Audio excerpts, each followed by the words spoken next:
Yere düşürdüğün ekmeğin yağlı yüzünün halıya gelme olasılığı halının yeniliğiyle doğru orantılıdır. Yani hayatında ters gidebilecek her şey ters gidecektir. Bunu ben söylemiyorum. Murphy öyle diyor, Murphy kanunlarında. Peki gerçek böyle mi? Yoksa gerçeğin üzerine binlerce rivayet eklenerek modern zaman efsanesi mi yazıldı? O internette dolaşan meşhur Murphy kanunları gerçekten var mı? O sadece güvenliği vurgulamak ve insan hatasını sıfıra indirmeyi istedi. Aslında 1977'de bir kitap yazılmasa ve 90'lı yılların başında bir internet sitesi kurulmasa, Murphy kanunları sadece havacılık tarihçilerinin bildiği teknik bir not olarak kalabilirdi. Peki bu efsane nasıl ortaya çıktı? Edward Murphy Amerikan ordusunda görevli, İkinci Dünya Savaşı'nda görev yapmış, hatta daha sonra Apollo projesinde bile çalışmış kıdemli bir mühendisti. 1949'da bulunduğu deney, dünya tarihine Murphy kanunlarını geçirecekti. MX-981 isimli proje, insan vücudunun ivmeye karşı direncini test ediyor, çi kuvvetine karşı direnç ölçülmeye çalışılıyordu. Oldukça maliyetli bir projeydi. Murphy yapılan testlerde denek üzerine yerleştirilen 16 adet sensörden tamamının teknisyen tarafından yanlış bağlandığını tespit etti. Bu durum tüm sistemin çökmesine sebep oluyordu. İnsan hatasından kaynaklanan yanlışı görmesi üzerine hatayı yapan teknisyen için şu cümleyi kurmuştur.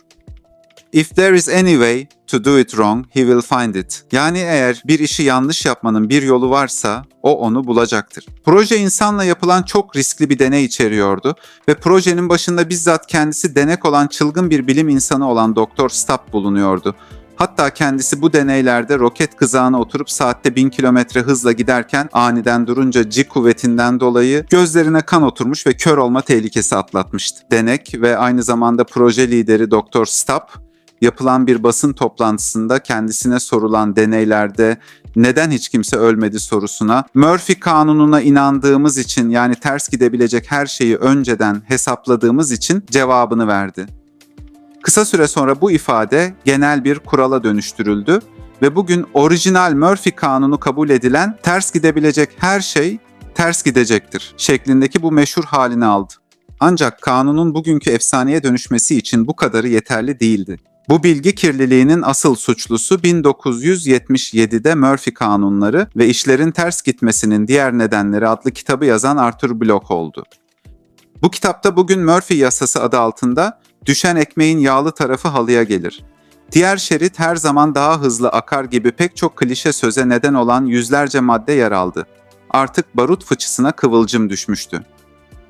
90'lı yıllarda internetin yaygınlaşmasıyla Murphy kanunları bir internet sitesinde yayınlandı ve topluluk katkısıyla adeta patladı. Ardından aslında doğanın düzensizliğe yatkın olduğu şeklinde özetlenebilen entropi yasasıyla ilişkilendirildi. Bundan böyle mizahi bir özdeyiş serisine dönüşecekti.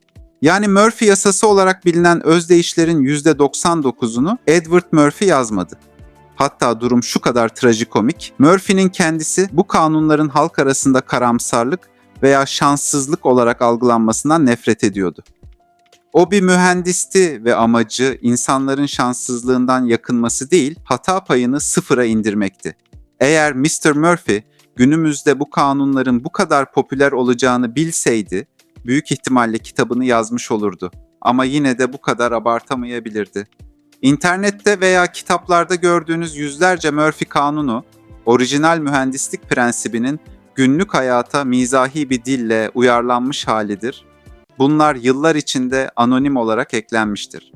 Asıl teknik ekip Murphy, Stapp ve ilk sözü kayda geçen George Nichols, bu kanunu aslında bir karamsarlık olsun diye değil, bir şeyin hata yapma ihtimali varsa o hatayı engellemek için her türlü önlemi almalısın mesajını vermek için kullanıyordu.